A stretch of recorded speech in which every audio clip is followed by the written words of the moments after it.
Remix.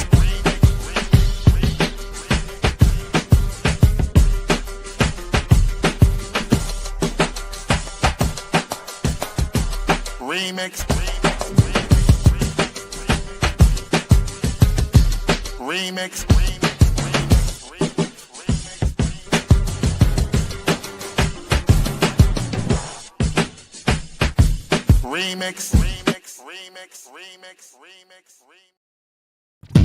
Oh,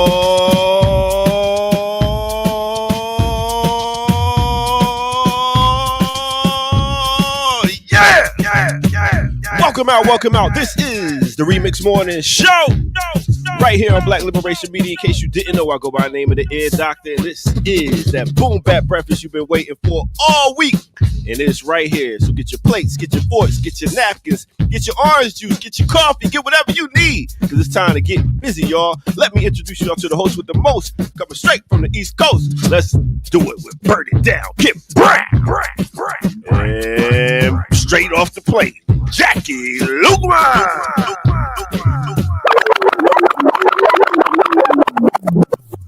Fresh off the boat. Ooh, and Jackie Lukman did not want to get off and did not want to get off. They dragged me off the plane, kicking and screaming, "Send me back to Uncle G! Send me back!" Jackie said, "I'm trying to self-deport. Let me live." What up, fam? Hey, lovely to see you, Jacqueline. You have been missed on this here platform, the United States. Well, your people here in the U.S., we missed you, and you got to bring it.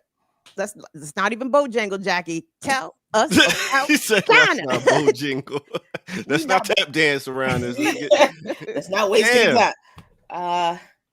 Everything we think we know about China, even those of us who anti-imperialists who have a great deal of respect for the PRC, the People's Republic of China, and the Chinese and the Communist Party of China, the CPC. As much as we think we know, unless we've been and seen it, we really do not know. It's I don't like, you know how I kind of always say we don't like to exceptionalize leaders. We don't exceptionalize any country or system, because all countries have contradictions. All leaders are human. We're gonna find something we don't like somewhere, and you know, systems are not perfect. Socialism is a process. Revolution is a process. There is never really an end point, and progress is constant, or it should be. So, you know, I'm not gonna try to sit here, and I don't want people to get the idea that I am holding up China as the revolutionary example for African people, because I think we already have those examples for us. And our good brothers and sisters over there in the AES are reviving that anti-imperialist struggle towards socialism in the continent of Africa. But I would also be a complete idiot and very irresponsible if I did not admit, after what I have seen, that whatever this government thinks it's doing and going to do to weaken China, or whatever competition they think that they are going to engage in with China to try to win, the United States has lost. Let me tell you, there is not a war, there is not a battle, they're not ideological, not technological, not sociological, not economic, not nothing, not cultural, not political. There is not a battle or a war that the U.S. government can wage on the CPC and the people of the People's Republic of China that they can win, because they already lost. Already. And I mean in the dust lost. They still seem mad disciplined. It's and in a nutshell, I'm gonna try real hard to keep this real short, because we did visit. I know. I'm trying. Look, listen now. I'm trying to That's like what a mature preacher as a say. revolutionary. That's why the preacher say. Go ahead. I'm not going to hold y'all too long, but I just wanted to. Not going to draw this out too long. Y'all gonna be able. I'm gonna let y'all out in just a few minutes. I'm trying to mature as a revolutionary, and I know that my long-windedness can be a problem. So I'm gonna try to keep this real succinct. China is so technologically advanced that they are already building. We have this big fight in this country about automation. Like, oh, the robots are going to take our jobs.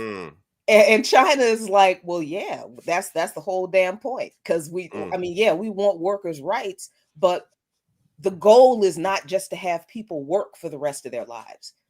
But the goal for humanity is also to have technology and automation work for the benefit of humanity. And that means workers. And that means giving workers more leisure. We have a right to leisure. And China does it very well.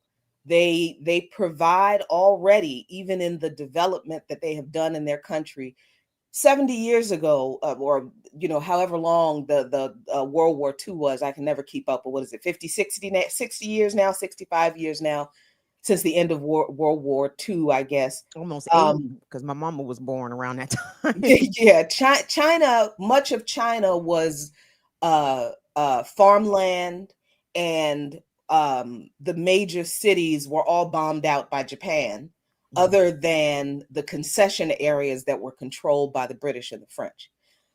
So in that short period of time, since the end of World War II, where China did engage in what they accurately describe as the global fight against fascism, because while the Soviet Union was defeating the Nazis in Germany, China was fighting the Japanese that had invaded them at the same time, pretty much.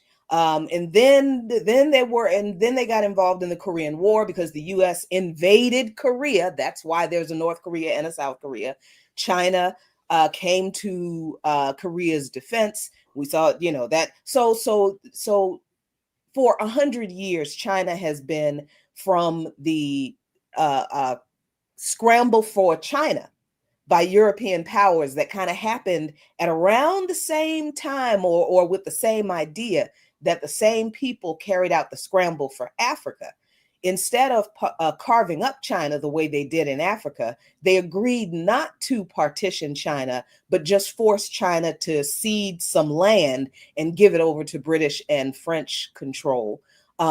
And then there were the Opium Wars. That's a whole nother thing. And it was the British did that too. So for 100 years, China had suffered what they called the century of humiliation, where they suffered colonial invasion, occupation, degradation. They didn't even control their own currency. And then, of course, fascist Japan invades. Just in case y'all forgot, Japan was on the side of the fascists, because the Japanese leaders are and still are. So China not only had to recover from 100 years of ideological humiliation, of ideological war, but also economic war. China was an incredibly poor country because of the feudal history, and then because of the history of colonization, then because of the wars. So China was literally rebuilding itself at the end of World War II, after what they call the war against Japanese aggression, or the war against fascist Japanese aggression. When you go to the museums, you'll see how they describe things. And I do have pictures of it that I'm going through. But what they have been able to do, what they have been able to build in that very short period of time, a country full of peasants, is nothing short of remarkable. I'm not exaggerating. If you go to Shanghai and you see how modern and beautiful and just amazing Shanghai is, and you recognize what the country has been through, it is a marvel of developmental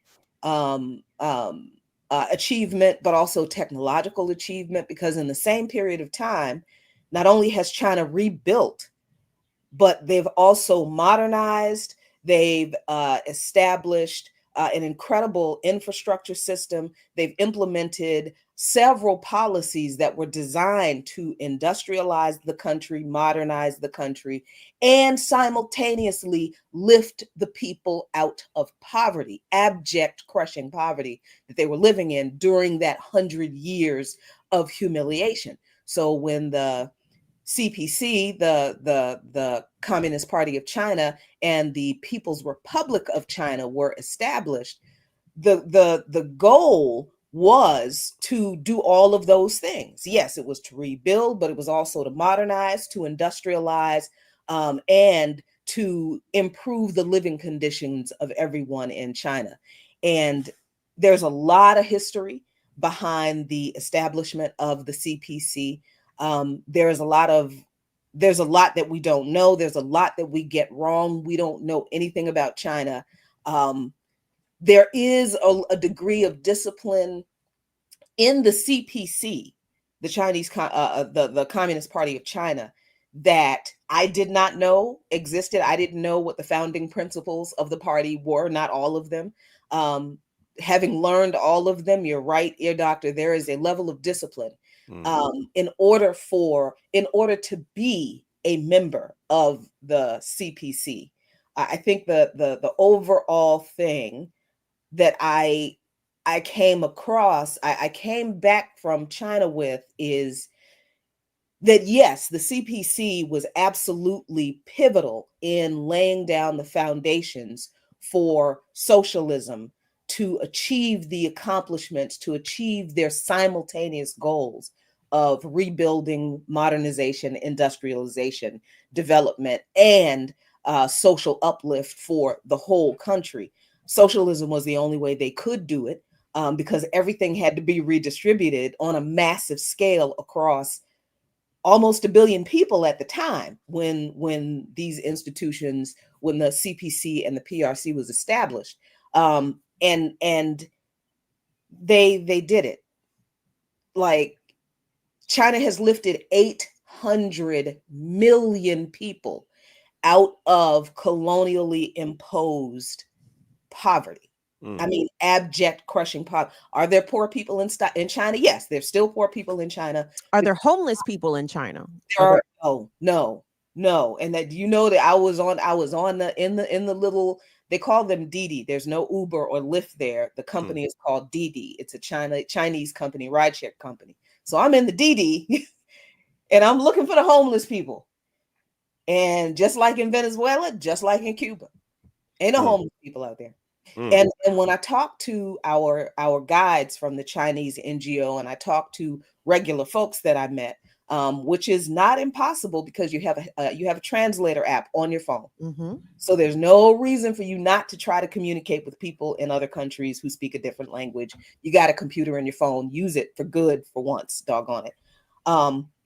People all said to me that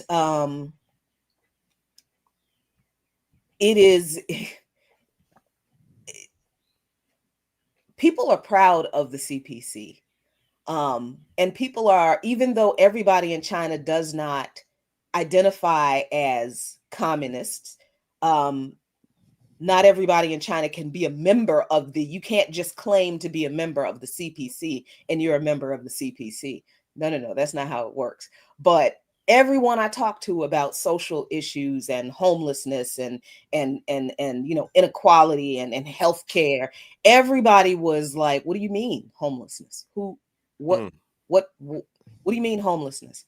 Because if people they were like, first of all, several people told me we would never walk by somebody laying in the street for any reason and not at least try to see if we could help. Yeah. Ruminate on that for a second, everybody. Ruminate on that for a moment. When you think about how many people sleep in the streets in this country, how many people are in tent encampments in this. Woof. Sorry, that was like, yo, come on. Let me go get you a job real quick. Come on. You need no, it's not even far off from that, because I think I must have asked like 10, 15 people this question, just regular folks, and all these people in different cities, and all of the cities were not big cities.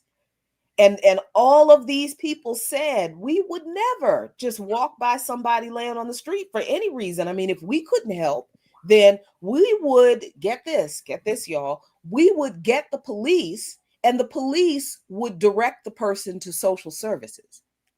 Wait a minute. The police serve the people? They don't just arrest people who don't have? This is what is this fable you're talking about? This is funny. Are you Octavia Butler over here? Yeah. Helping the poor people? Police help the poor people. What is this? What is this communist utopia?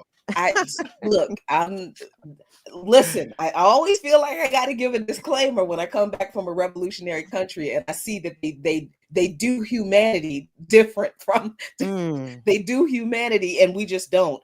I'm not saying that there are no problems with overzealous cops in China. There might be. I don't know. I didn't see it. What I saw when I was in Shanghai and Xi'an and in every city, just about, especially the big cities, you see the police. They are there, but mostly they're all standing around on their phones giving people directions. They're directing traffic. Wow. They're not just like harassing people for no day. And I'm in outside of Shanghai. Me and another sister on the delegation were the only black faces in the town, practically. My next and question. Probably the only black faces a lot of Chinese people that we encountered will ever see in real life, because China is an incredibly geographically diverse. It has 4 different climates. It's 1 point something billion people. And most of those people live in the rural areas, in the smaller towns, in the more remote villages and areas. And because of the poverty that the country existed in for so long, most Chinese people had not even seen most of their own country. At some point, they were a lot like the US right now, where most people literally couldn't afford to travel anywhere. And there was really no infrastructure that could help them get to the other places after the wars and all this kind of stuff. Hold on, Jackie. I'm sorry. Circling back to y'all being the only black people that you saw in for some period while you were there. How were you treated? Like, I hear, I don't know how accurate, but when black people travel to Asia, that they want to pet us. I know they want to touch your hair. They want to touch your hair. To touch my hair.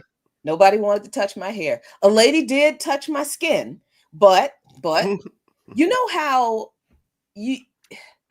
for our viewers and our friends and our comrades who are not of African descent and are not in the US, you probably don't experience this. But y'all, how it is when you drive to some, you're going down home for a funeral or a wedding, something, and you stop by some little restaurant on one of the little back roads, and you don't know that everybody in the place is white. You don't know what kind of place it is. You get out the car and you walk into the restaurant, you open the door, and every white face in the joint stops talking, turns around, looks at you like you don't belong. Record scratch. I remember that happened once. That was not the vibe in China. People stared. Yes, not as much in Shanghai, because Shanghai, like I said, is a major city. Shanghai is the financial capital of China. Shanghai is where you're going to see the most evident aspects of Western capitalism, but it exists in a very contained situation. Yes, capitalism exists in China. Capitalism does not control the Chinese government. The Chinese government, the CPC, controls the capitalist elements in the country, and they're embarking on another 5-year plan to address the inequality that is beginning to arise. So they're addressing the problem at the beginning of the problem, right? What's going on here? Not that at all. But what I people did stare in the smaller cities, in the cities. I mean, oh, fine, Jackie. Well, there's that part, absolutely. Yeah. And listen here, and look, let me tell you something. Chocolate goddess. Chow Yun Fat is not the only hot Asian man. Oh, it was two. Come on, y'all. Stop. Listen. Just I got yellow fever, Jackie got yellow fever. I got yellow fever. Anyway, stop it. I was told I could pass as a Blasian, but continue. No, but it's people did stare, and then I really had to make a quick calculus because at first it is kind of jarring, of course it is. But then you black from America, you used to it. Yeah. But then, I realized, wait a minute. I mean, these people, this is probably the young generation today and the generation before them, their parents were probably the first 2 generations since the war that most Chinese people had access to infrastructure that was reliable enough so that they could travel to see their own country. So not only did they live in remote areas, they were isolated from even the rest of their country. So certainly most of those people who are older, in my age, 50, in their 50s and 60s and 70s, most of those people have never seen a person who does not look like them in person, up close. Unless they were, engaged in the kind of the theaters that happened during the war, and they may have encountered Black soldiers, especially in Korea, right? Like outside of that context, most Chinese people will never in person see another Black person. Most of what they see of Black people will be on television if they get a cable service that provides Western television, which is a serious problem. And I actually had an encounter with one of our guides who pointed out how big that problem is. Because this dude said to me, I saw this movie called The Help. And I was asking him, because I was asking him about Chinese society. I was asking him about, China has they have a big focus, and it's actually in their constitution that any kind of discrimination, racial or ethnic, is unconstitutional, illegal, and it will be prosecuted. China has done a really, I think, admirable job of respecting, honoring, and helping to maintain the diversity of cultures that do exist in Chinese society. And that's because of the Silk Road. Yes, the 99 point something percent of the population of China is Han Chinese, but that other 0.5% of 1.234 billion people now. So we're not talking about a small number of people, even though it's a small percentage. That's still like over 20, 30 different minority ethnic groups that in the Chinese constitution, in the constitution of the communist, the allegedly godless commie dictatorship Chinese party, those ethnic minorities and all others that might emerge are constitutionally respected and honored. Discrimination against them is illegal. And in every city we went to, with the exception of Shanghai, and that's only because we stayed in the city center, we didn't really go very far outside of the city center. In every city we went to, guess who we saw a lot of? Muslims. Really? Because the Western line on Muslims in China is that the Muslims are badly treated, or especially the Uyghur population, the Uyghur minority. And back to the only black movies, you said The Help, and I guess the other one would be Jackie Chan and Chris Tucker. No. He wasn't saying the only black movies. He said he was asking me about.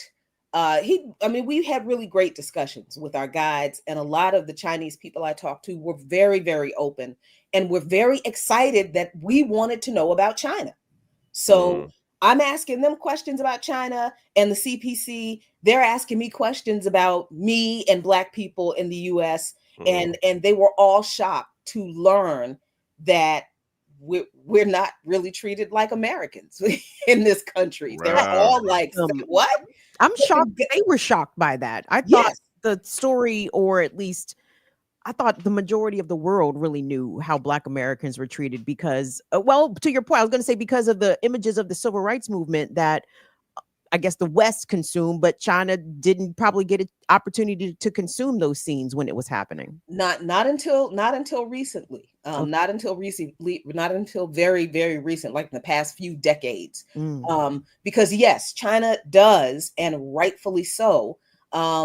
They are very careful about the kind of information, the kind of popular information that they allow the population to consume. And I gotta say, I honestly don't blame them, partially because they were spending all of their time rebuilding their country. And some of the founding principles of the CPC are, and they should sound familiar, do for self.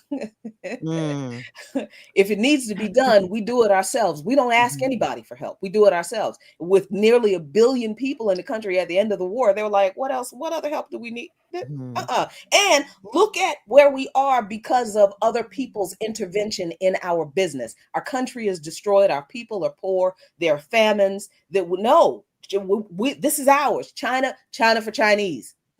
Africa for Africans, China for Chinese. So they spent all of their time, energy, and focus and political development and resource focus and allocation on rebuilding, industrializing, developing, and improving the lives for the people of China first. And it took them decades to get to this point. So, yes, I do think that for your average Chinese person, not the CPC officials who had diplomatic relationships with Washington, who knew what the policies in the U.S. On race actually were, and this is how people like Xi Jinping now can clap back at the U.S. Talking about, Uyghur genocide in China, which is not happening, is not true, is a lie that's been debunked over and over again. And now I've seen myself with my own eyes. If they really were genociding Muslims, they're really bad at it because they're everywhere. They're everywhere we went. So and they were not oppressed. They were not treated badly. Entrepreneurship of individuals, of people, is encouraged in China, but the large corporations are state-owned. And that's where the resources for all of this development and social uplift comes from. But a lot of the markets in the cities that we went to were a lot of the restaurants owned by Muslims. All right, listen, Jackie, you giving the remixes a lot. We 30 minutes in right now. I see that Kim doesn't like any foreplay. She was just ready to jump right into it. I mean, no need to fuck around with it. Let's do it expeditiously. Just take your clothes off and get on the bed. You know what I'm saying? I mean, listen. But I'm very interested in learning and hearing some more of this. But we gonna make sure the remixes can get in here at the same time. They need to hit that like button and subscribe so we can give them some more of this story. So we're gonna take a quick break and we're gonna come back with more with Jackie on China. All right, right here on the Remix Morning Show, yo.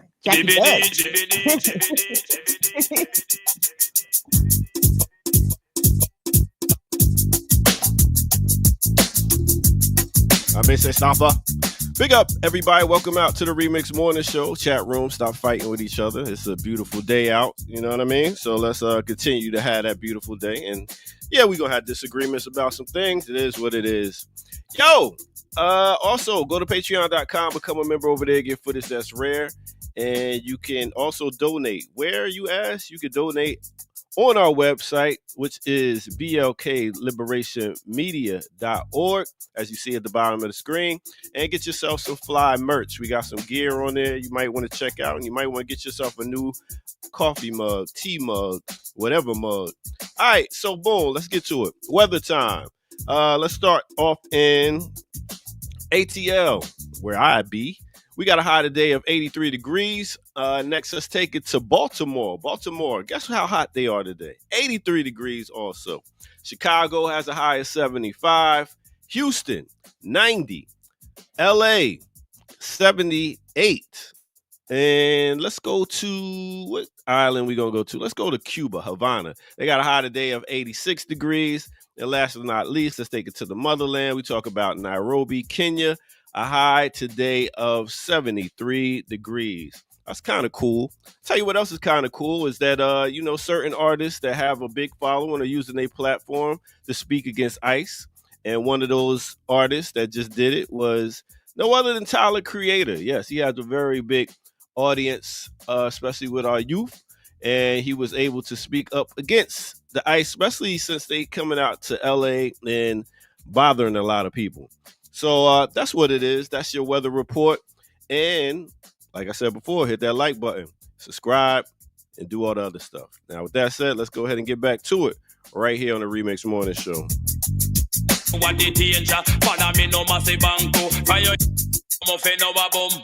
No fire here, raga muffin over boom, boom, boom, boom. Fire here, raga here, raga here, raga here, raga here, raga here, raga here. All right. Yeah. And we back. Back. All right. So that's what it is. Your doctor? I don't even think we need too much news today. I mean, I'm interested in learning more about what's going on. There's a Huh? lot of news. There is a lot of news. There's a lot of news. Because that's not. Word. Well, y'all gonna have to tune in to Darker Than Black because I know that Jackie's gonna go even deeper. Darker Than Black. Blue. What the? He called shit darker than black. Wait, people. We're darker than black. We blackness. So yeah, well, there we go. We'll get, make sure y'all tune in to Darker Than Blue. I know she's gonna go in deeper. Yeah. Who's fighting in the chat? Why you tell the chat to stop fighting? What's man, about? Oh, you know they being there. More anti-Chinese rhetoric from, Shanghai is. When you walk into an airport, a major international airport, and most of the people in the airport got on designer whatever, and then you walk into the city and you notice that most of the people in the city got designer whatever on, and then you wake up the next day and the whole city is like, it looks like it's out of the Jetsons, with the exception of the hovering public transportation. But they are building, they do have maglev trains, y'all. They don't exist just in Sim City. So let me ask you this. Am I wrong for, I was getting a little flack for having these STEAM programs teaching kids how to learn about coding and stuff like that, because it seems like, as you said, more leisure time, more robots and stuff doing this, that, and the third, where a lot of people here in America feel like, I'm going to lose my job. Robots going to take it over. But somebody got to control the robot. Somebody got to fix the robot. Somebody got to do this, that, and the third. And it's opening up more opportunities for employment. Well, I think that's the thing I'm beginning to think a little bit differently on, because here in the US, we, and all of the designer stuff that they're wearing are not knockoffs either. This is the thing. I don't know why we focus on that so much. These are the people who make all of that stuff. Your Louis Vuitton, your Gucci, your I don't know, those are the only ones I know. Your Chanel, all of your designer brands, everything that you use in your house, this technology that we are sitting here doing this show on, China makes 80-90% of it. So whether they were walking around in knockoffs or not, they make it. And from what I can tell, nobody is being forced to do slave labor to make these things. These people are paid. They are paid well. They have benefits you and I don't have. They have universal health care. One of our comrades got sick on the delegation. The guides made an appointment at the hospital. He went to the hospital. They saw him at the time that they said that they gave him the appointment. They drew his blood. Within 1 hour, they had his blood work results back. They had him diagnosed. They gave him his medication. They sent him back to the hotel, told him stay, rest. You know how in an hour and a half, you know how much it cost? You know how much it cost him? Less than $100 US. Every person in China has universal health care. Every person in China is guaranteed housing. Every person in China is guaranteed a decent wage. Every person in China is guaranteed a quality standard of living, regardless of what job they do. Regardless of, none of these things are contingent upon what kind of job the Chinese people have. The lady who I saw who was working as a sanitation worker, literally sweeping the street in Shanghai, she gets those benefits just because she's a citizen, not because she earns a certain amount of money, because those things are human rights, and communism focuses on guaranteeing the human rights of the people, prioritizing people over property, equal distribution of resources for the people. Yes, under communism, all property is publicly or collectively or even state owned. But if China never gets to a fully communist, fully classless society, they've already won, I'm telling you.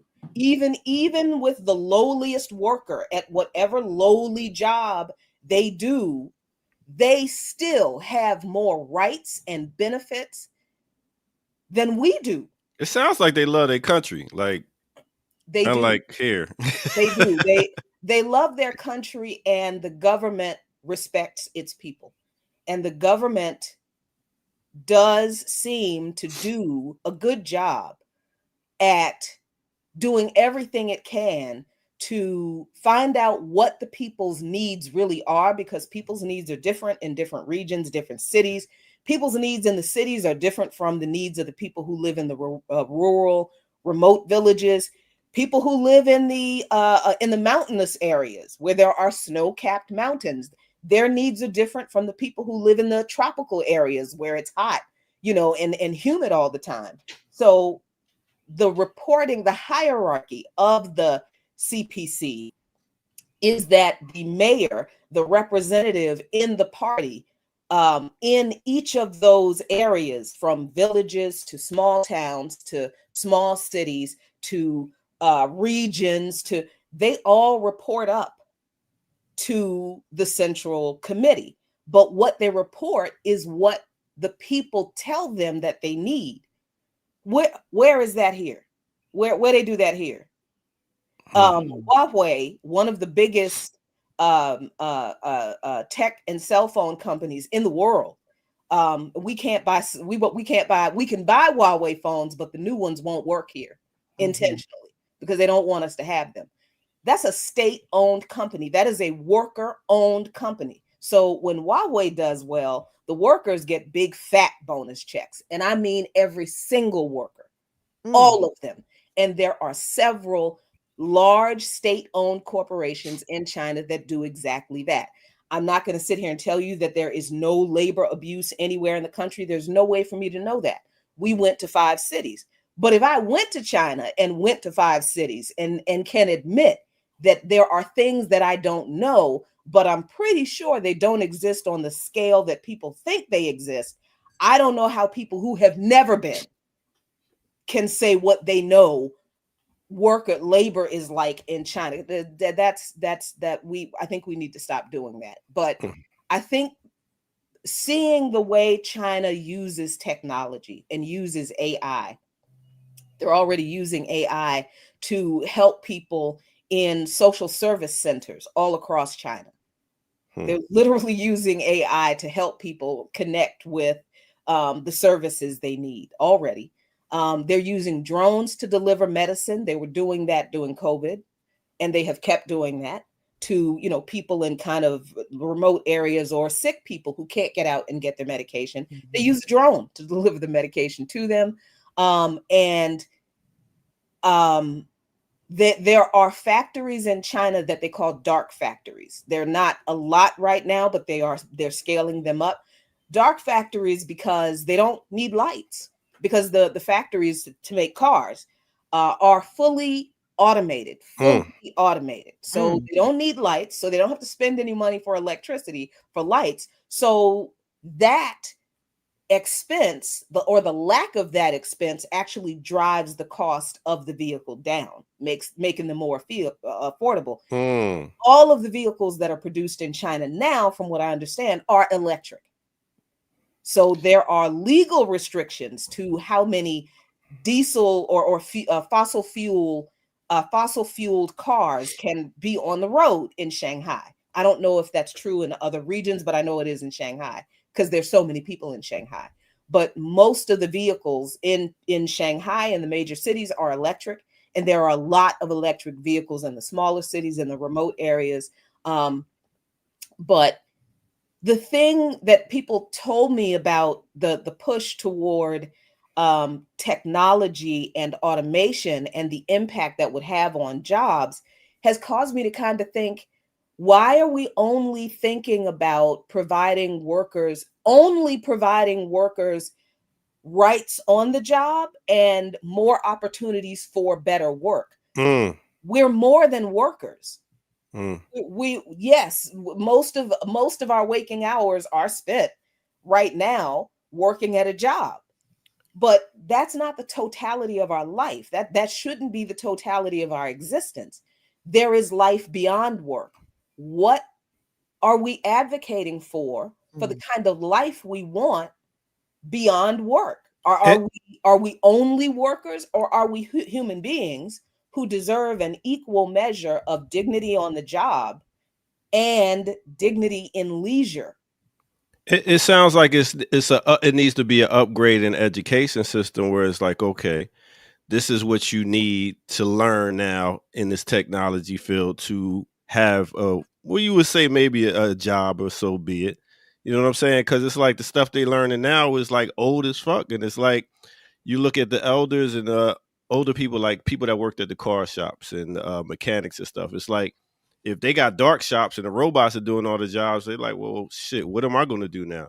So it's almost like it's got to be a whole re-education in the education system to be like, okay, this is the future. This is what you need to learn now to be able to be a part of it. And I think a lot of people are scared. They don't want to learn nothing new. And they're like, fuck that. I'm scared. Fear comes in and it's like, fuck that technology, fuck AI, fuck all that stuff, because it's taking what we know and making us obsolete. But they don't just do technology, right? Like Jackie, jump in, correct me here, but it seems as though that the government has a better sense of what industries, what areas need people. So like, for example, in the US, we talk about, we have a nursing shortage, we have a doctor shortage, we have a social worker shortage. Like, it would seem to me that maybe China understands where they may have gaps, in certain sectors for workers. So they redirect the students to those areas that's where the rugged individualism of the US fails, right? Like, why do we have a shortage of psychologists, nigga? Why aren't we subsidizing 1 million students to become psych workers? You know what I mean? Shortage of plumbers. Crazy. Like all these different jobs. But we're gonna save some more for the end of the show because y'all need to stay around. And Jackie got a lot more to talk about. But I guess it's about time to get into a little bit of news since y'all said we got some news, right? We do. Yeah, we do. It's news. It's okay. Say less. Say less. Let's get into go some ahead, news. Ear Doctor. When you step off, hit that 2-step while you're at it. I got you.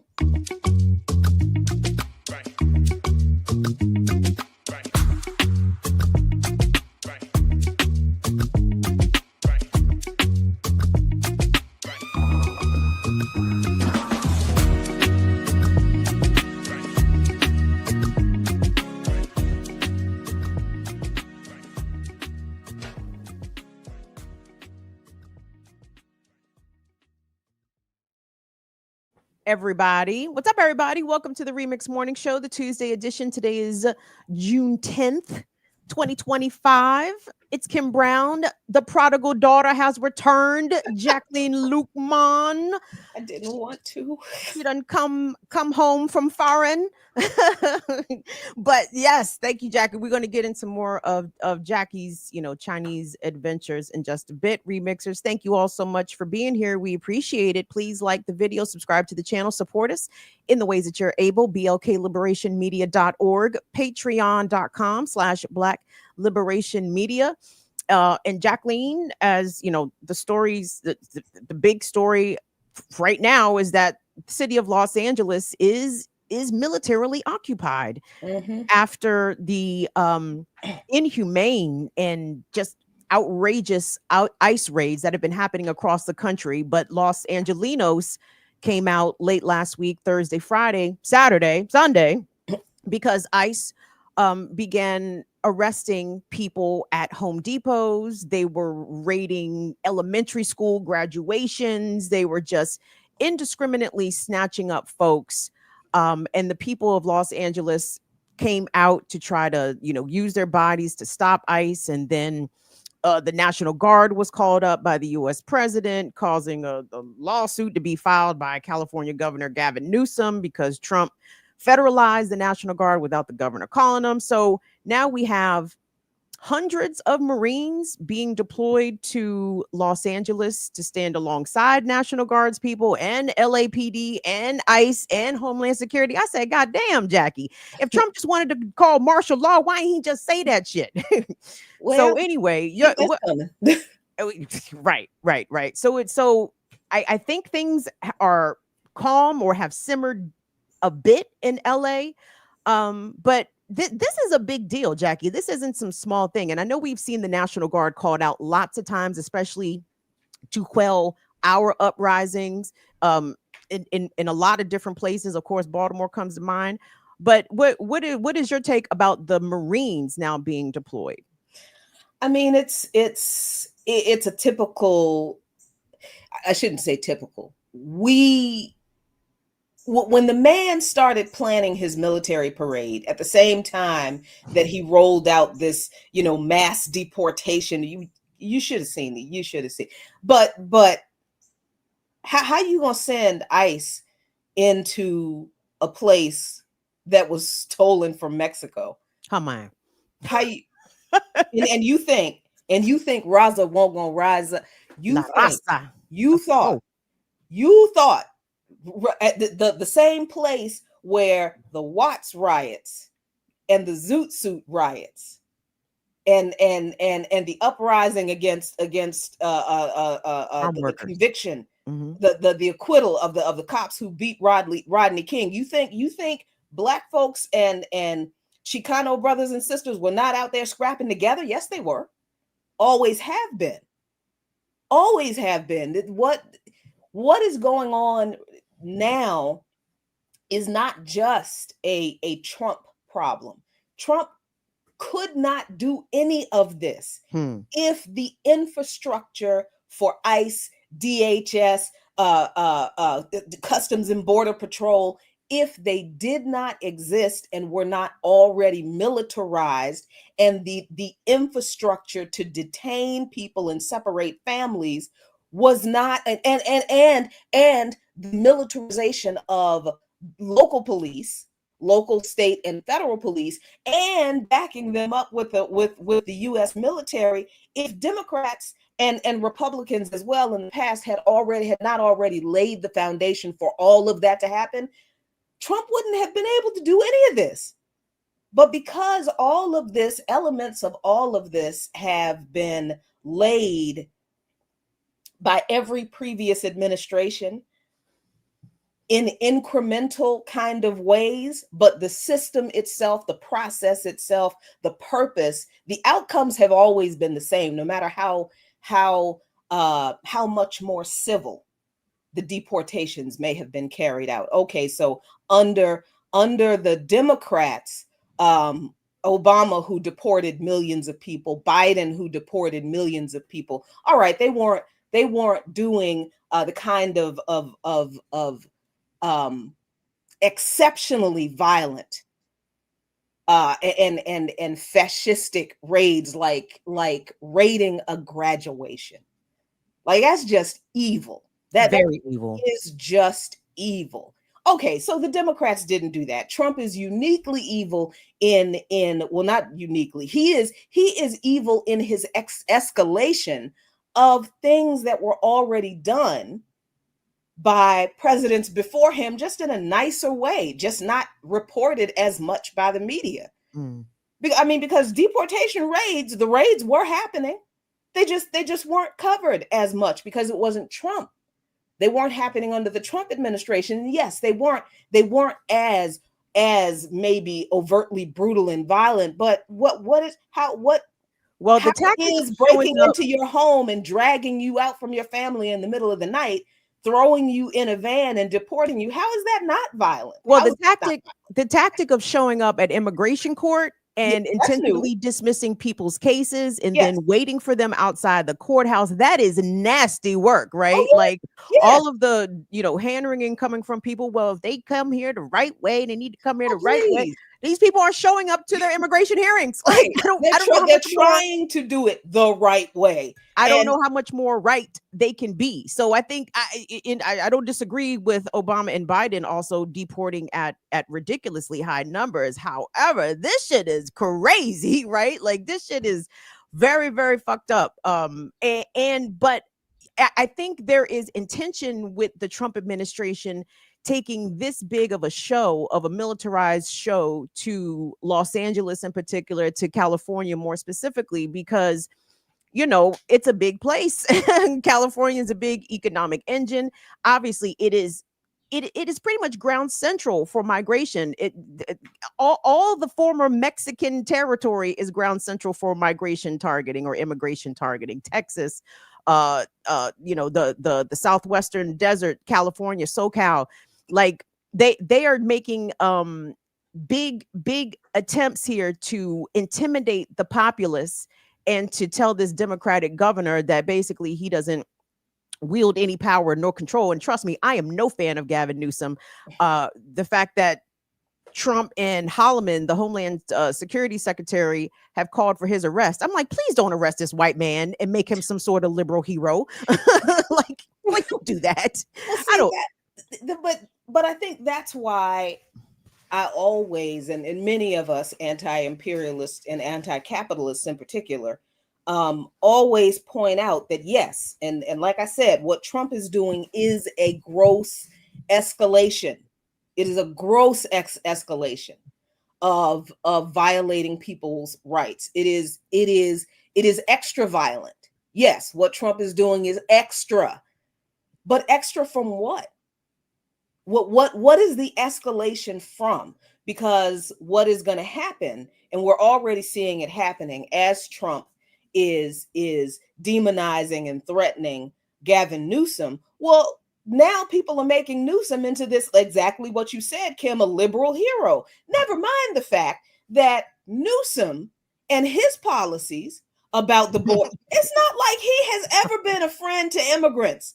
And or homeless people in California, or workers in California. This is a guy who just yesterday, I think, tweeted with the showing the pictures of the Marines sleeping on the floor in some place where they were, and he's not saying in the tweet they shouldn't be here. They should not be here. Why are you here? Get up, get out, wake the heck up, get out my state. No, that's not what he says. He says instead, this is how the Trump administration disrespects the Marines. He didn't even make any preparations for where they should sleep or where they should eat. They're in here sleeping with. Gavin Newsom is not condemning the Marines being in California to quell an uprising of the people, to protect the people. No. He's tweeting, complaining that Trump didn't call him and ask him to prepare proper accommodations for the occupation forces to come in. So when I point out the complicity of both parties in creating a situation that one party capitalizes on and makes worse, I am doing that because I do not want people to fall for the okie doke that people have fallen for that got us Trump in the first place, this lesser evilism garbage. Mm-hmm. Because we can focus on Trump and what he's doing right now. And yes, absolutely resist it, challenge it, all kinds of ways. Rise up, Raza, rise up, brothers and sisters out in the West Coast. Now this is spreading across the country. I think there was a community in Pennsylvania that came out against ICE. So I think sometimes all people need is to see other people not afraid. Mm-hmm. And I think, thank you, California peeps, for standing up and being a part of that example. But really, the example was set all throughout the encampments, and people are finally just like, you know what? Okay, I give up. I got to get out here too. That's great. Mm-hmm. But once we get rid of Trump in whatever way, I don't know if he's going to last the whole 4 years. I don't see it happening. It's going to be a I could be long wrong. 4 years. Jesus. I could be wrong. But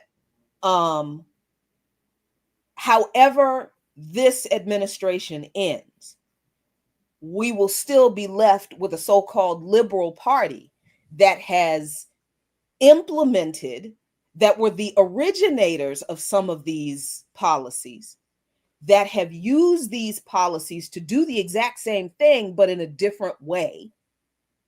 And then we're still left with voting for that party or this party. The two parties that created this whole mess, that's what we're still going to be left with. And what's going to happen is people are going to start to look at, as Trump attacks folks like Newsom, they're starting to look at Newsom as an embattled hero of liberalism that got us here in the first place. So my point in bringing up the complicity of the Democrats is to remind people, fine, fight against Trump, but please understand what got us here is not just him. He didn't get us here. What are we going to do about the other party and that to be clear, had a hand in getting us here? The complicity of the Democrats continues in spite of Gavin Newsom's tough talk. You know, I hate to see these white men thumping their chest against each other. Even I like it and I don't like it at the same time. However, I'm seeing a number of representatives representing California condemning what ICE is doing. However, there's no excuse for violence. We condemn violence. The protests shouldn't be violent. And that kind of condemnation of people who are responding to violence, right? It was ICE agents that came out there violent, snatching people, kidnapping people, firing tear gas can. I mean, again, the chemical munitions came out in 15 minutes. It would seem they started lighting people up with rubber bullets. Many people sustained injuries. Children got hurt in these clashes with ICE, which again, my apologies for using such a trite, overused legacy media phrase, clashes. I always hate that. Clashes. No, this is response to violence. And I don't think violence should be a one-way street only occupied by the state. If the state wants to come out and get rowdy with the folks, they need to expect to get rowdy right back with. And I'm appreciating seeing informational videos and posts on social media. I mean, and this has been obviously in the movement and the protest, glossary for some time, but the ways to resist the National Guard vehicles, for example. I saw a brother who was a former National Guardsman saying fill up water balloons with used engine oil and sand. And, this is not advice, but, if you throw them at the windshields, for example, of the MRAPs, that doesn't come off. Ways to stop the tires from moving, ways to extinguish tear gas canisters, the type of equipment, if you're going to go out in the streets, the kind of mask you need, kind of goggles you need. Like, people are ready for battle, Jackie. And I'm not sure. It's hard to tell from the videos, but I don't know how big or small these protests are. I feel like I saw Karen Bass kind of playing it down. It was only 100 or so. But they kidnapped the labor leader, SEIU. Labor organizer David Huerta is still being detained and held. But I mean, it seems as though this is a a over exaggerated show of force relative to the amount of people that have come out. Yes. Yeah. But that's always how the US government has operated, right? I mean, when we look at the very founding, and you always, we always have to go back to the foundation of this thing and how it was founded, and who are the people in the streets, the descendants of the people whose land was stolen and the people who were stolen. Do you understand what I'm saying? This is not a coincidence. The people in the streets fighting against, rising up against the continuing legacy of pan-European white supremacist settler colonialism that established this thing. We are always the ones in the streets fighting the continuation of that project and that sentiment. And that is because they are always at war with us. They are always waging war on us. It's violent every day. The poverty is violence. The discrimination is violence. The denial of human dignity and rights is violence. You understand? All of that is violence. And then the state always takes it a step further under all kinds of administrations, under all, because I mentioned Watts, I mentioned the Zoot Suit riots, I mentioned all of this historical stuff that I talk about all the time on Ferguson, Obama, all of this, Occupy Wall Street, Mike Brown, Breonna Taylor, Eleanor Bumpers, Amadou Diallo. Come on, years. The Tulsa, Rosewood, the Elaine massacre.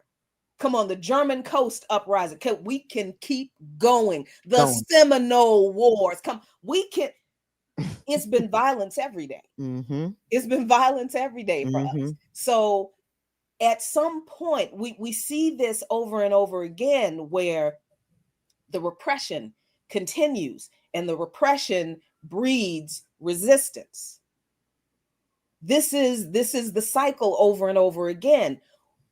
What has to happen is that there needs to be a critical mass of the masses across all sectors, and we're getting there. We're making inroads. People are becoming clearer on the solidarity issue, on the reason this is the same fight for all of us, because it's the same enemy doing the same things but in different ways to us.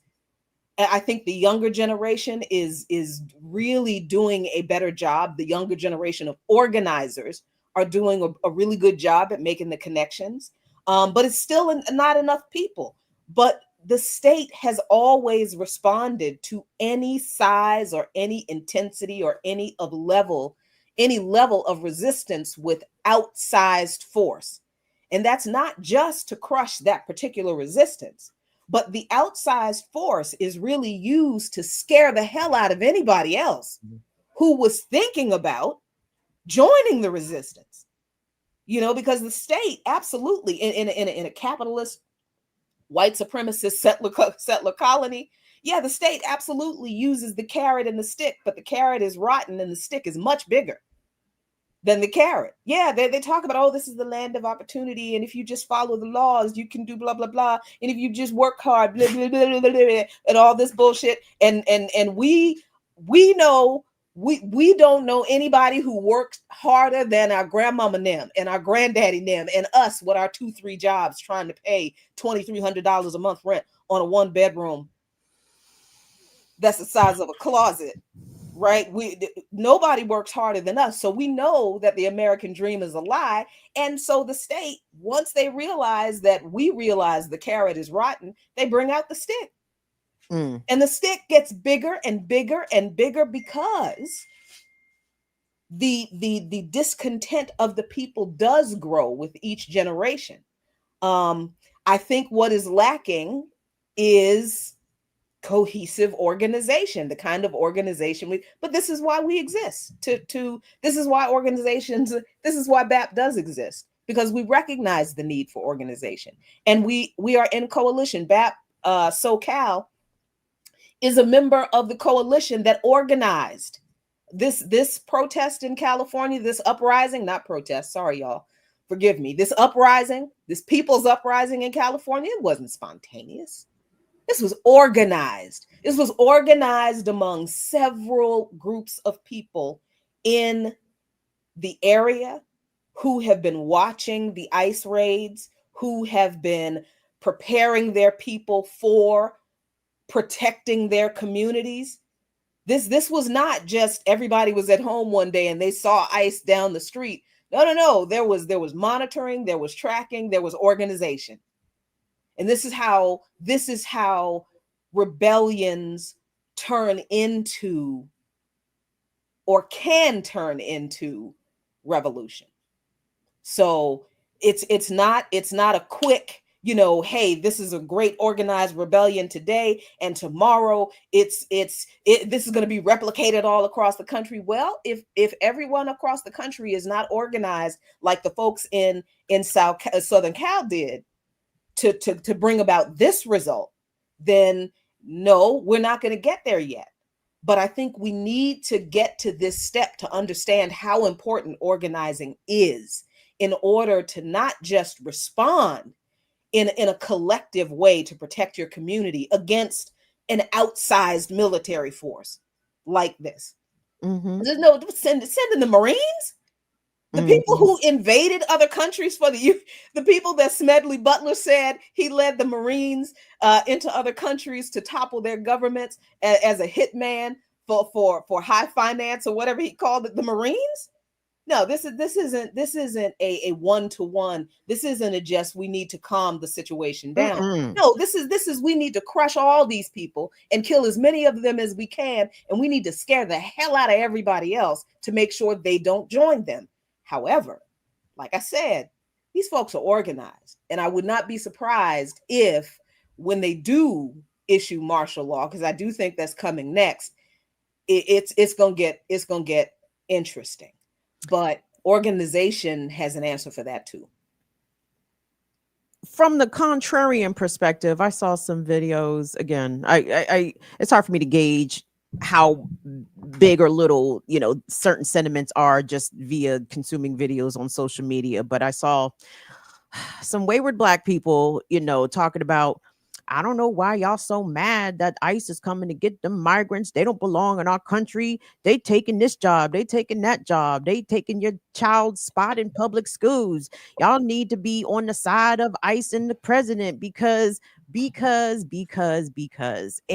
And that is a sentiment that I wish that we could erase from our folks, because unfortunately, there's a contingent of Black people that do see themselves as American, that do see themselves as patriots, that don't see themselves in the faces of brown and other Black people that come from other corners of the world, and that are determined to stand with this administration and their deportation policies, because those wayward Black people, again, I guess, want to be most favored status of minorities. I'm not clear what the motivation is from some of our folks. But what do we say to those that are, I guess, not empathetic to what immigrants are going through right now and what they are experiencing? Because I think what a lot of people fail to understand is that it's the immigrants today. You know what I'm saying? Tomorrow, who knows who's next on the list? Is it disabled people? Is it people with mental health issues? Is it third party members? Is it like it doesn't stop with the immigrants, regardless of what you think. It don't stop with them, and Black people are not safe here because we've never been. I mean, what do I personally say? You don't want me to say that. Yes, I do. Yes, I do. I promised that I would cuss a little bit less. I'm trying to be a better revolutionary. I swear to God, I am. Profanity is I love profanity. It punctuates. It gives flourish. You better. I forget. I have been reminded by a couple of elders who I respect a lot and who have who have been really, really good to me. They're like, Jackie, kids watch you, right? I'm like, oh God. How do they think the kids talk? Again, No disrespect to the elders, but go to your local elementary school on the playground at recess. I don't want to be responsible for cultivating a love of the MF among chillins that are not mine, and I don't have any. They be all right. They be all right. But again, I have to bring up the Democrats. I have to bring up the Democrats because under the Biden administration, who was deported? When we were watching the chaos and the brutality on the border, who were being deported? From the Trump administration to the Biden administration. What was the focus? Who were the focus between those two administrations? Under both, it was Haitians. Mm-hmm. It was Haitian and other African immigrants. But the same people who are saying this is not our fight are people who don't acknowledge that we are all living on stolen land that ain't ours. This ain't our land. This is not our land. This is not the land of the African peoples. It's not. I don't care how much we built, blah, blah, blah. No. This is not our land. This land was stolen by the people who stole us. So that's number one. And the people who say this is not our fight because they identify as American, because they think this is our country, even though our people have never been treated in this country as if we were citizens and they never intended to. You're not going to convince them that even the Africans and the Haitians who were deported have anything to do with them because they don't identify as African. It's so they sad. think they have nothing to do with Africa. It's they so sad. choose to identify with Americanness because they believe that doing so will get them closer to reparations. They think that they really do believe that if they make the case for their Americanness, then there is no way that this country and this government would not see their contributions as Americans, as American as they are. Woo-wee. What kind of drugs are they on? Because I want some. No, you don't. You don't want those drugs.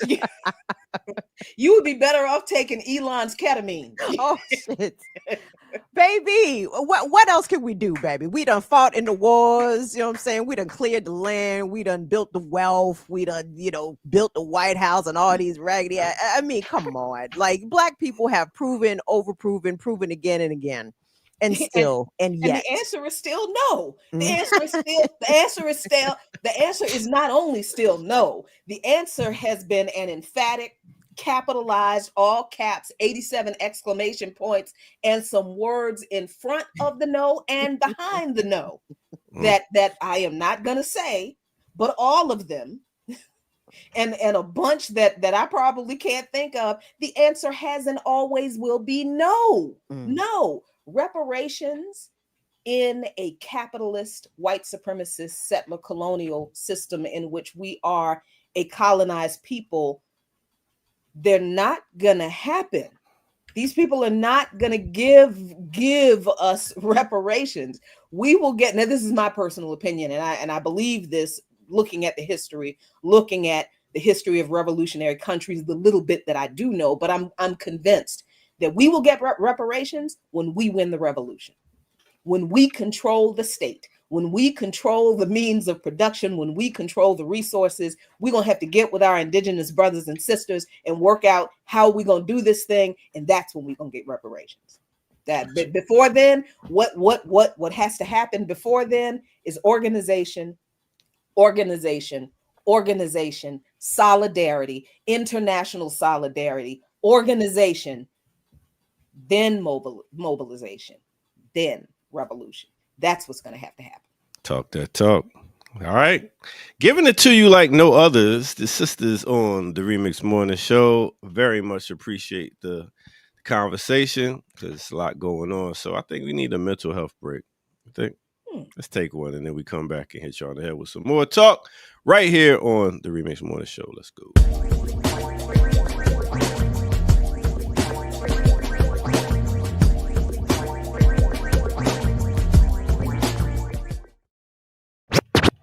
Let's go for a remix on the remix, y'all.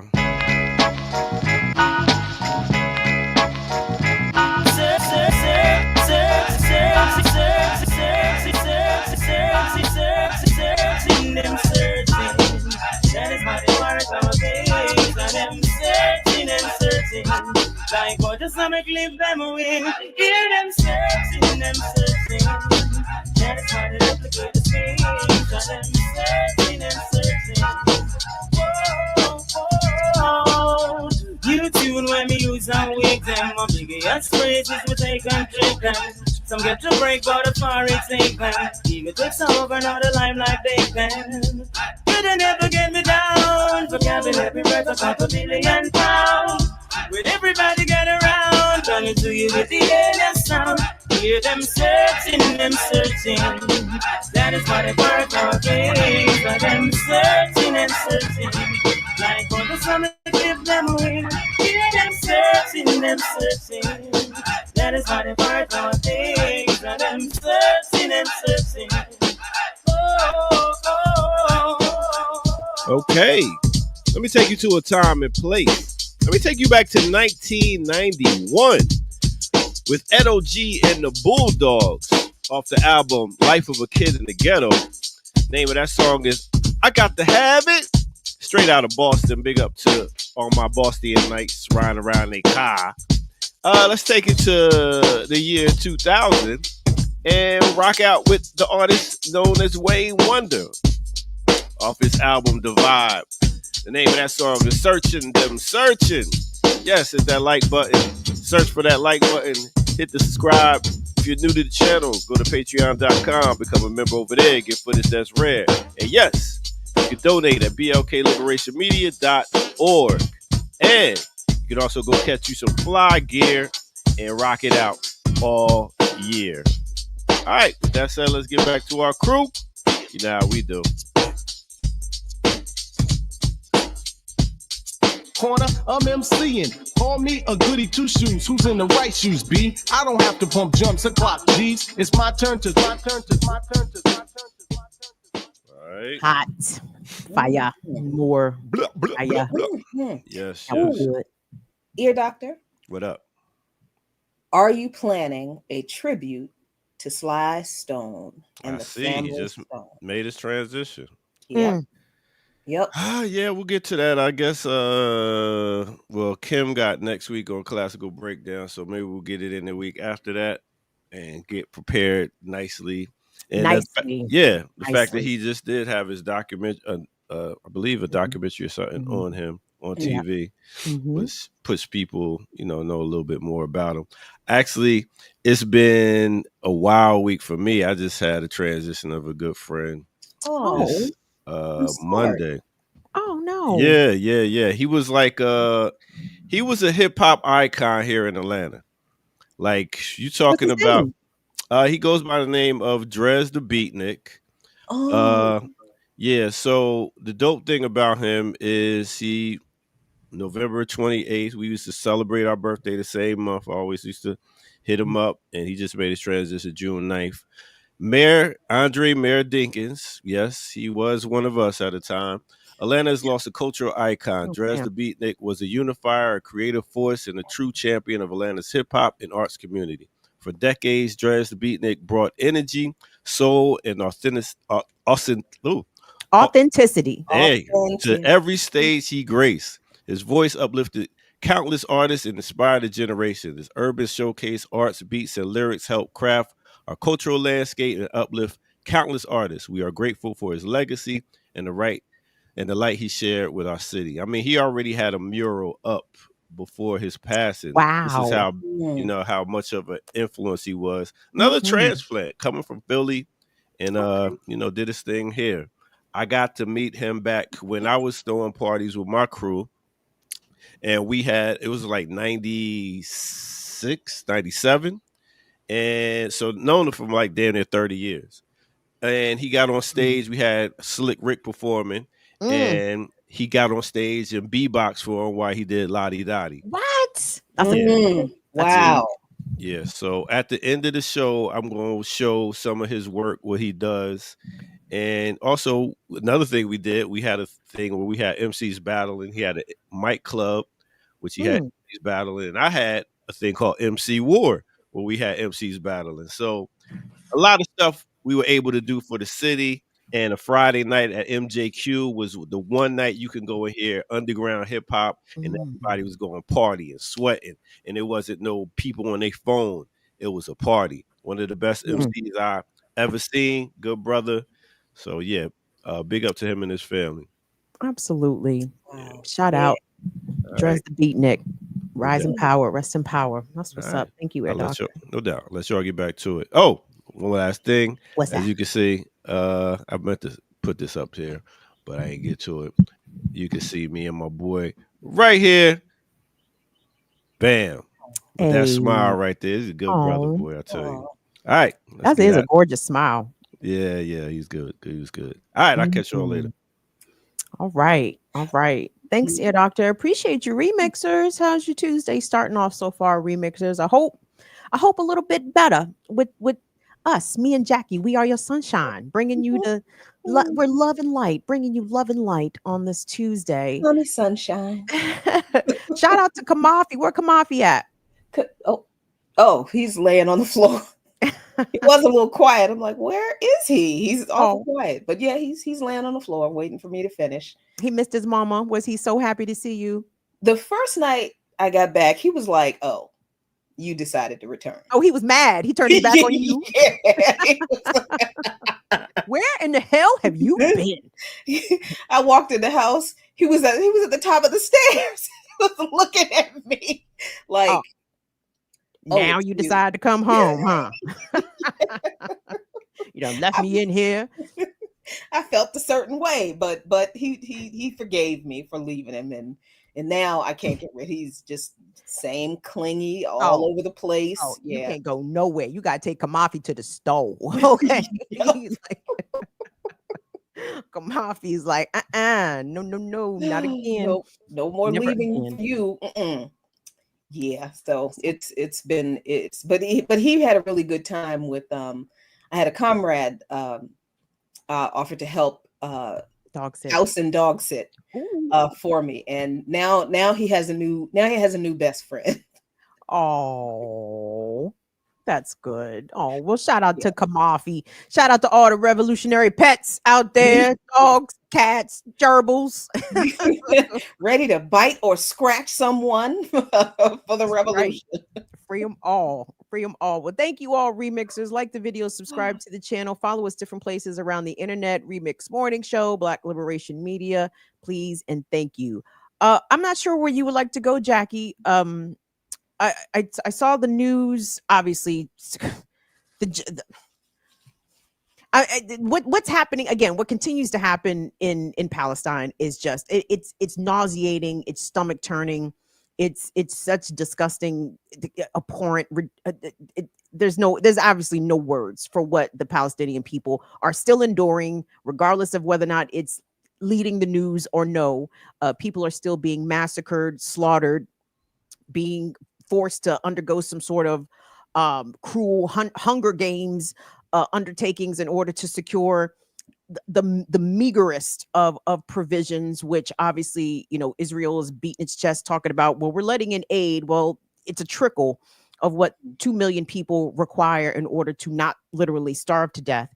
And there was a flotilla of 12 international activists who had supplies, provisions, baby formula, medicine, flour, things that people need, that Palestinians are in desperate need of.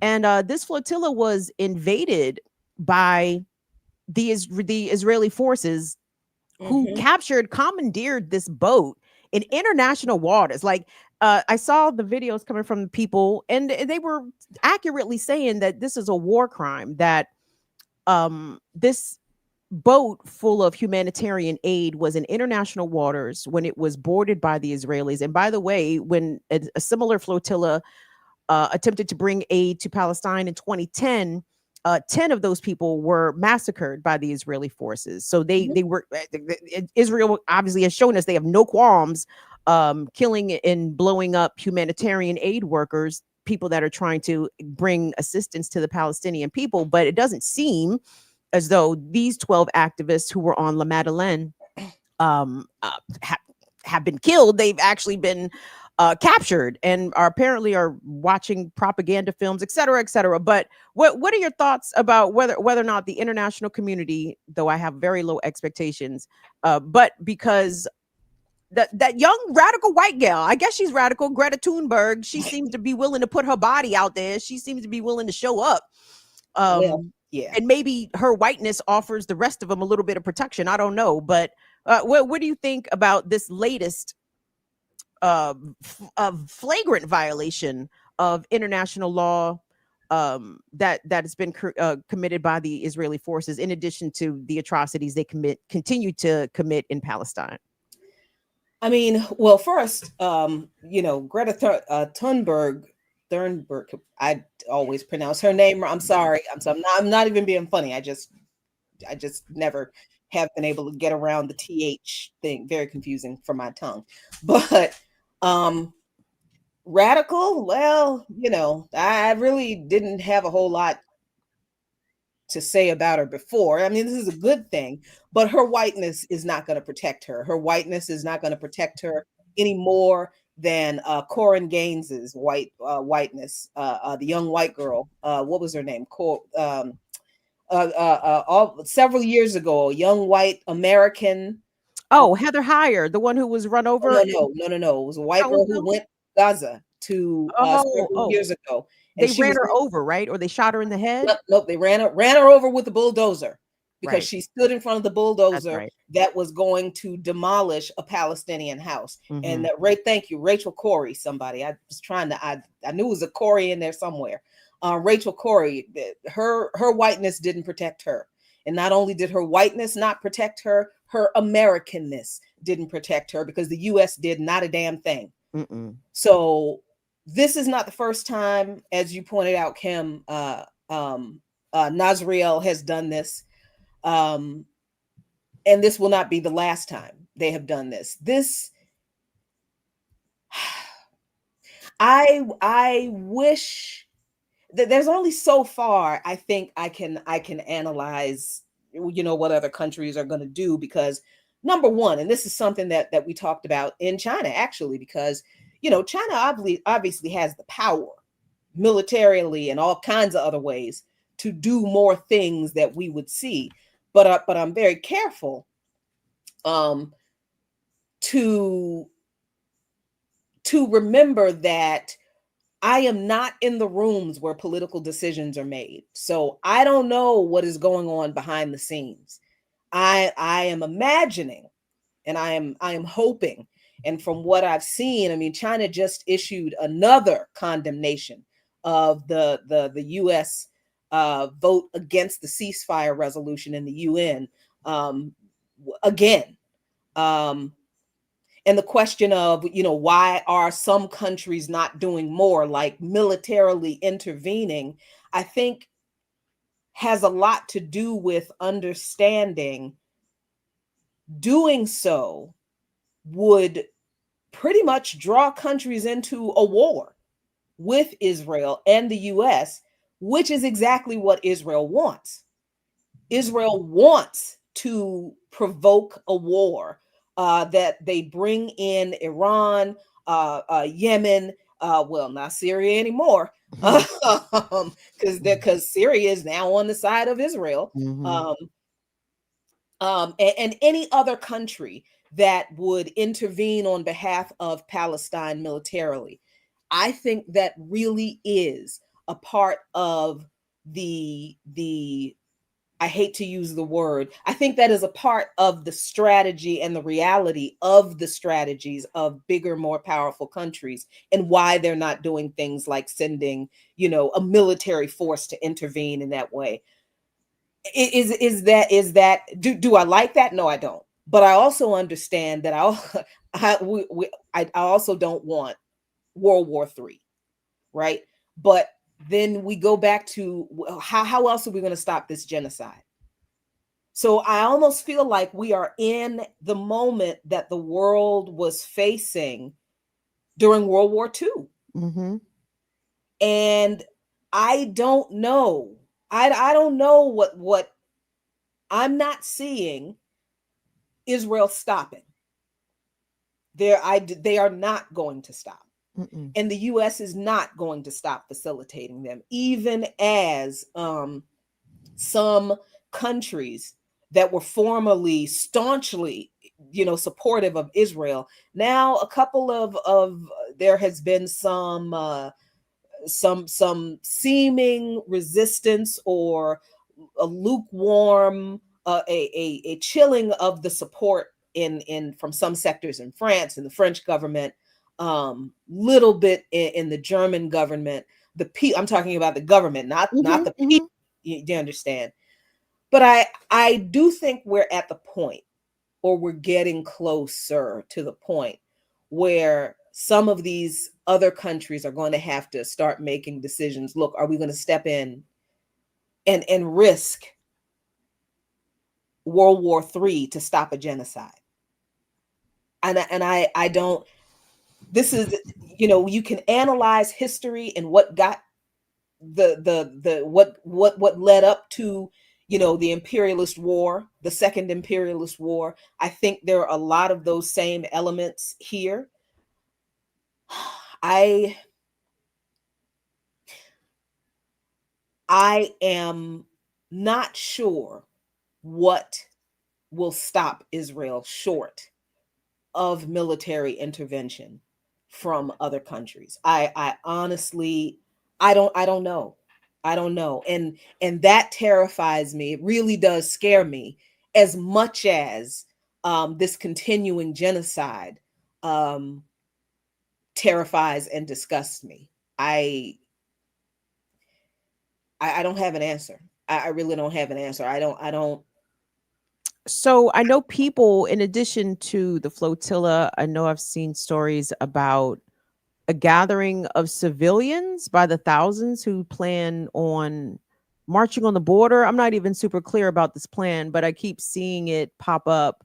I'm not sure if people are massing in Egypt and trying to forcefully go over into Palestine in order to, bring assistance, help to bring some of the aid that's just languishing at the border, rotting in trucks. Like it's obscene. But when we look back at World War II and what we were taught in history, in school, whatever, and people ask the question, how could this happen?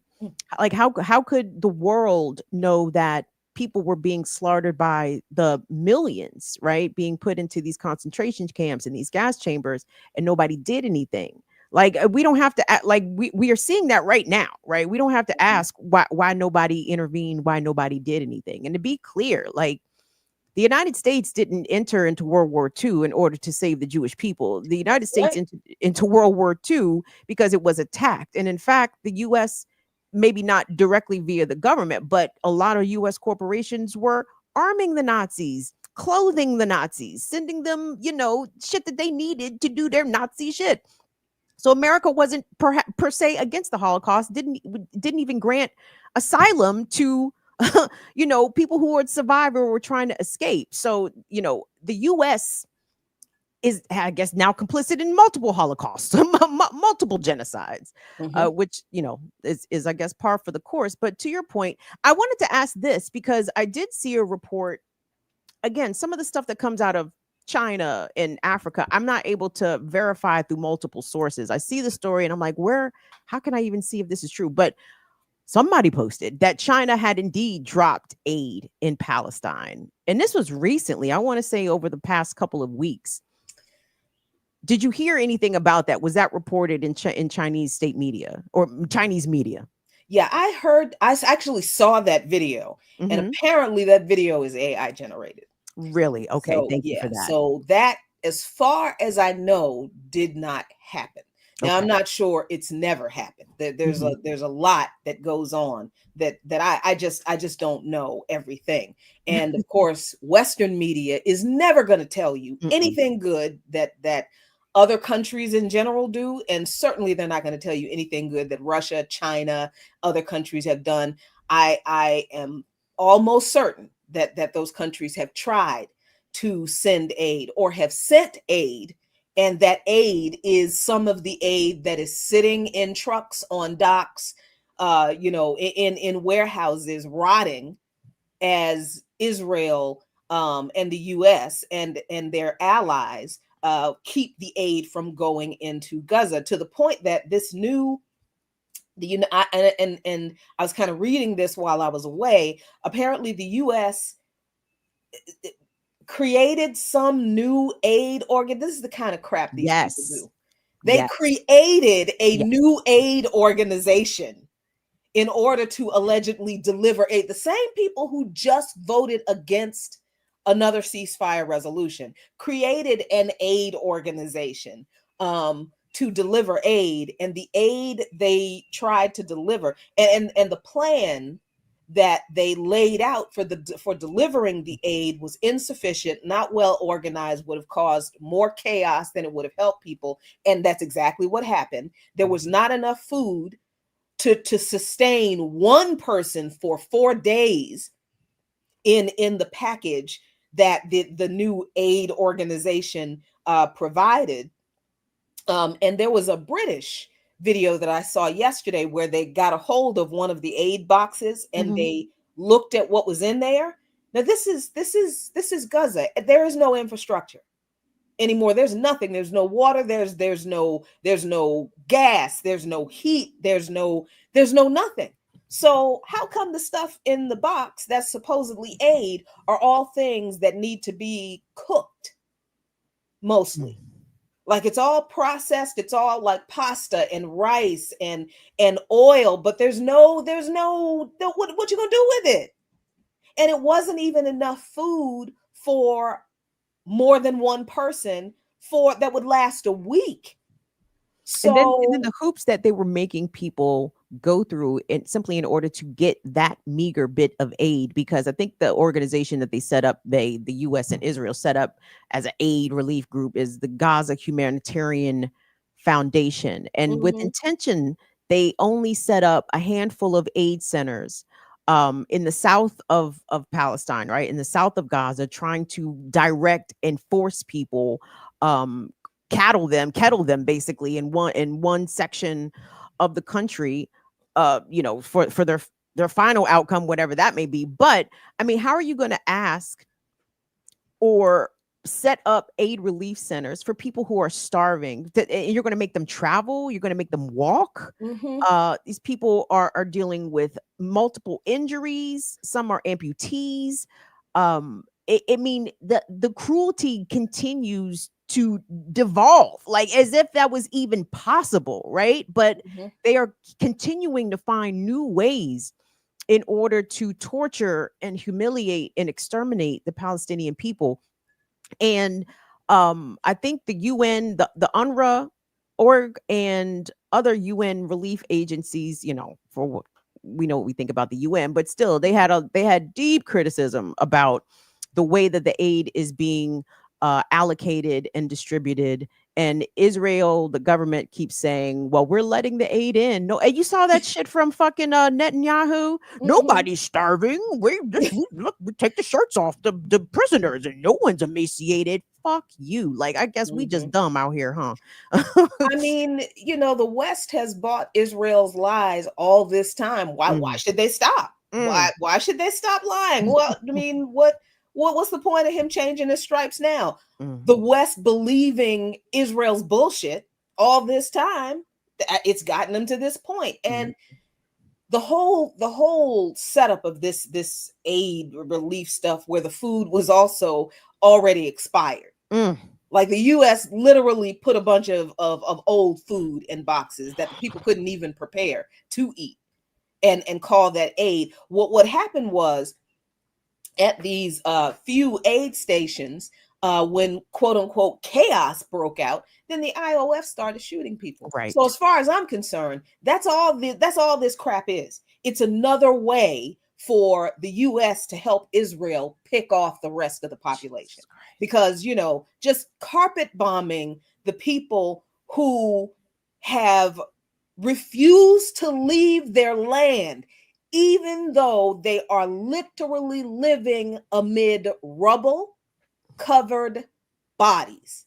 They are living in a massive graveyard. Jesus. But it's theirs, and they will not give it up.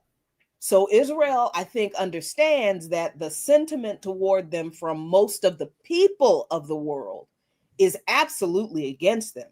And it's against them to the point that what you mentioned earlier, Kim, there is a caravan of sorts of people in Egypt. And I think it actually, there's another one, or it's the same one that started in Algeria, I believe. And people, just regular folks, are really literally marching from their countries to, picking people up along the way as they go onward to Gaza to provide some type of support to those people. This is so Israel knows that the US and much of the EU are isolated from the rest of the world. But that is not going to stop them from continuing to do what they're doing, because they're still backed by the entities that control all of the so-called international governing bodies. There is, other than the US's outsized and unfair advantage and influence on the UN Security Council, there's no reason that one vote should overturn the will of the entire UN Security Council. But that's the way the United States set the rules of the UN up, so that the US could decide what the UN does and does not do. And it seems like the UN has never bothered to address those rules.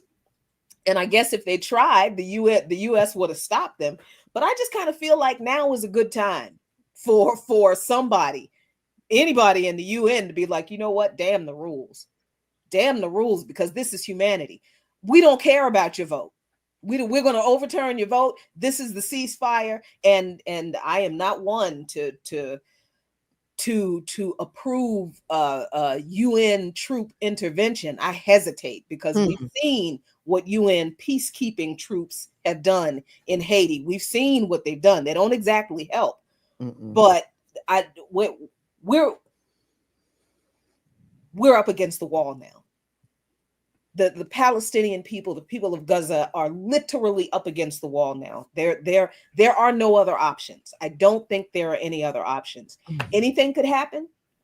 Somebody could step in and say something and do something and compel I don't know. I just don't see what it is, because having the entire world against you, outside of the US and EU and NATO governments, in support of you, but the people in those countries against you, if that doesn't stop you from genocide, then, as we've seen with history, the only way to stop a genocide is war. And I hate that. But I don't see a diplomatic end to this. And it's really bothering me, because I really don't see any daylight. And I want to, but I don't see it right now. I want to be wrong too. I really do. It's shocking and not shocking at the same time that those that are the descendants of the Holocaust are themselves enacting another Holocaust, right? But then I look where them folks came from. The Europeans. That's what Europeans do. That's what wherever they go. They commit genocide. They commit massacres. They steal land. They steal resources. They tell the indigenous people that they don't have any right to be in their homeland where they have always been for thousands of years. So it's such a wild contradiction that the descendants of the survivors of the Holocaust are themselves doing another Holocaust.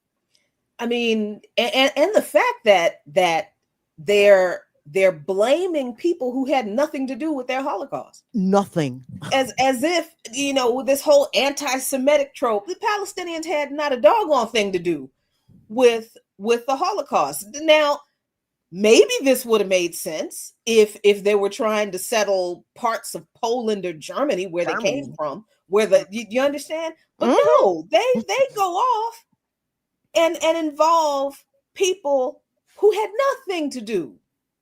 And this whole, oh, you know, if you oppose what we're doing to these people who had nothing to do with our genocide, if you oppose us genociding them, then you hate us. No, we hate you because you have become the thing that you claimed you hate. Mm-hmm. You are the thing that you hate. Mm-hmm. And I mean, it's I hate not having, I hate not seeing. I think the hope, the little spark of hope I have is in the resistance of the people in the streets, the continued resistance of the people in the streets. Like, and even that's kind of coming, it's kind of spreading a little bit, even in places that I normally wouldn't expect it. Well, I certainly wouldn't expect it in entertainment.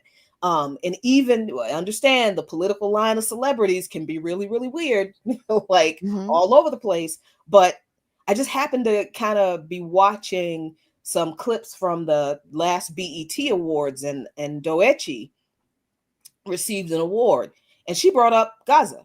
Did she? Also, yes, she did. And she brought up Gaza, and she brought up the ICE raids, and she brought up the uprising in LA, and the liberation struggles of all the people.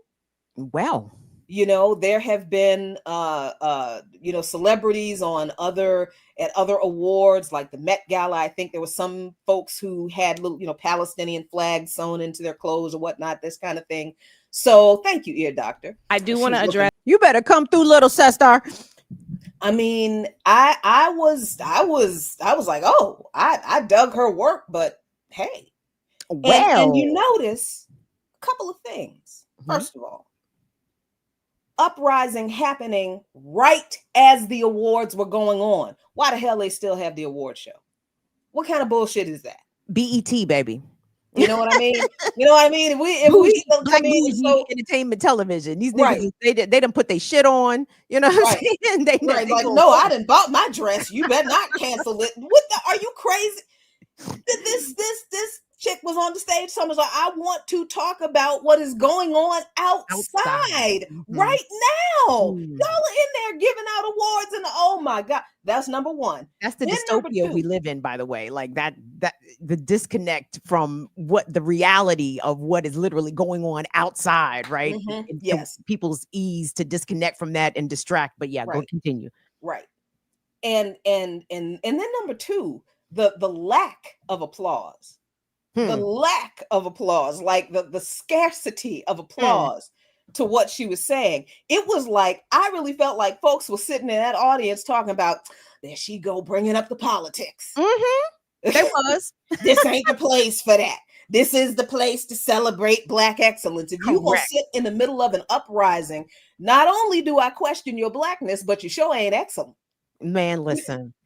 You know? The way that Black entertainment, you know, political consciousness has fell off a mountain from what our parents' generation, our grandparents' generation was doing in the 40s, 50s, 60s, and 70s. You know what I'm saying? Like, there is no political consciousness, or very little. And I'm sure Doechii was probably the only person. I don't know this for a fact. Ear Doctor probably know better than me, but and chat definitely know better than me. But no, I'm sure nobody else got up there and said too much. Maybe one other person, maybe. Yeah, I don't think so. Because if they had, I think there would have been video clips of it, you know. And listen, I'm not saying that her political analysis and her explaining the situation and her making points plain are on par with mature anti-capitalist, anti-imperialist, settler colonial thought. That I'm not saying that her analysis is on point. The fact that she stepped outside of the accepted talking points and acknowledged what was literally going on in the streets and said something in a place where nobody said anything about what was going on, is what she said politically perfect? No. But she doesn't. But something. so what? Like, what expectation? Again, like I get that's it. not her. Yeah, it's not. I don't feel like that's her job That's to her know all the role. political things. The fact that she has, she has a platform. I got you, Jackie. I was just saying she does have a platform, and she, my bad, and she used it just like Tyler, the Creator, I talked about earlier. He was able to tweet out something about ICE. So yeah, the fact that she got the Grammy for Best Hip Hop album this year. She got an award here at the BET Award, and she used that time to not just be like, well, thank this, thank that. Let me put y'all on to what's going on, and let's start really looking at the things. While you got Lord Jamar over here going back on DJ Vlad's show after he done. It's too much. What? Yeah. Lord Don't Jamar. see the Lord Jamar.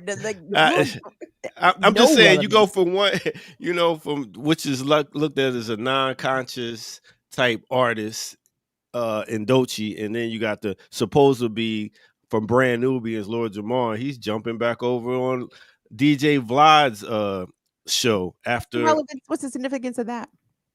I don't, just to get more views, I guess. I mean, anyway. Yeah, it's too much. But Regardless, I'm but glad the sister used her platform. Yeah, I mean, to your point, no, she's not going to give you perfect, but not you, Jackie, specifically, but for those that I'm sure have criticism of what she said or how she said it, it's like, nigga, she didn't have to say anything, and I assure you that it's not probably it was frowned upon by her management, handlers, label, etc. Because these artists, our artists especially, are encouraged towards neutrality and discouraged away from any sort of political activism that advances the liberation and freedom of the masses, because the machine feels as though that will harm them commercially or that will isolate them from certain audiences. And it's like, well, the whole point of artistry is to express, and especially in periods of social upheaval, to be a clarion call of sorts, right? The artists are supposed to be responding to these moments. So I'm glad that she said something. She didn't have to say anything. So thank you to Doechii. Yeah. And I mean, look, yeah, she, like I said, I recognize and always caution against expecting anything conscious, useful, challenging to the current system, liberation focused, certainly anti-capitalist. Not saying we should ever expect any of that from celebrities, because that's not why they exist. They do not exist. They do not exist in this system to challenge this system. And the reason they are still successful is because they don't challenge this system. So when we see a celebrity who has received, or when I see sometimes a celebrity, let me not say we, when I see a celebrity in this particular moment in such a ridiculous kind of situation where there's literally an uprising going outside of the event right at that moment that the event is going on. So that meant all of those people walked by those folks to get in that building, and that building was full. And she was the only person to acknowledge the struggle going on outside. Yeah, she went in there too. But I just pointed out, okay, she said something. And I think that is just, I think it's noteworthy to a point. It is not something that should be used to elevate her to, revolutionary consciousness status. But I think for a celebrity in her position, receiving the accolade she is, this now puts her in a little bit of precarity, I think. So I'm interested to see what kind of happens to her career after although she didn't mention the words that I would have loved to her to say, because she ain't say anything about Zionism. She didn't say free Palestine. She didn't say free Palestine. Well, that's the whole thing. That's the whole thing. If an entertainer says not enough, too much, then the people that know are going to attack her. So it's just like you damned if you do, you damned if you don't. That's kind of true. You know what I mean? Yeah. God bless you all in the chat for okay. God bless you. Like, let me get up here and say something I know a little bit about. Well, why ain't you say, like, bruh, I just tried to open up. That's what I do here on the show. I just open up the can of worms and I'll let y'all pull the worms out. You know what I mean? All right. I'm just pointing out what I see. You do with it what you will. That's it.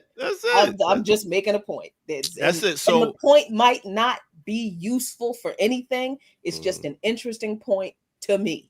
That's it. Yeah, I think we as a community of conscious people should support whenever they do something like that and just take over what they said and take it to that next level of teaching instead of attacking them.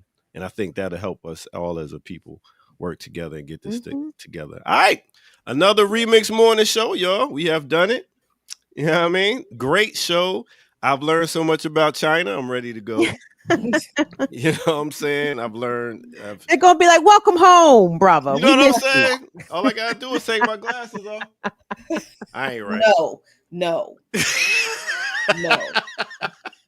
Hey, shit. I know it. No. Yo.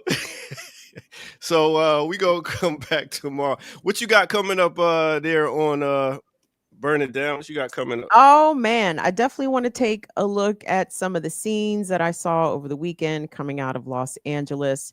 The jackbooted thugs are jackbooted thugging, as you can imagine. And again, some of the injuries that people in the community who came out have sustained are not being well reported upon. So I want to be clear as to what these jackbooted thugs are out in Los Angeles doing and some other things. We'll get to some other things. Join me tonight for Burn It Down with Kim Brown, 7 p.m. Eastern time. Thank you so much. Go subscribe. Right. And Thursday, we will be doing classical breakdown on the 1950s. So come through for that. I was very excited when you sent me the thumbnail. I said, okay, Narco, we're going to do some old shit. Nigga, the 1950s are rich with blackness. Rich. I said, wait till we get into some of that Sam Cooke, nigga. Right. Woo! And Jackie, what we got coming up with BAP? What we got coming up on Darker Than Blue? Ooh, Darker Than Blue. Actually, I'm doing in about an hour. I'm doing Sylvester Rivers show on KPFK on Pacifica. We're giving a little China update. I'm going through all of my notes and preparing my report back on China. I'm getting the frivolous stuff out of the way and getting to the politics that of the CPC and the PRC that I learned, which is some really amazing, really fascinating stuff. So that's going to be the focus of on Darker Than Blue this Friday, along with whatever connections I can make to the struggles that are going on here. So yeah, that's it. And you'll be back tomorrow for the Remix Morning Show. I guess I will. I guess I shall. You and our favorite Ricky Ryan. All right. All right. With that said, thank y'all for tuning in. Make sure y'all tune back in tomorrow morning for some more right here on the Remix Morning Show. We're going to end it on a note. My boy Dres the Beatnik. Peace out, y'all. Till tomorrow. Man, make some noise for yourselves, man, for being here tonight.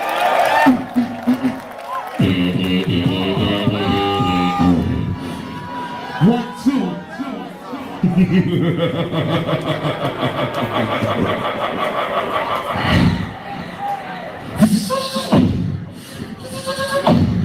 Ladies and gentlemen, you are about to witness the sounds of Dres the Beatnik.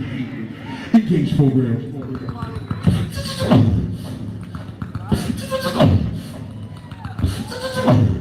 Run program.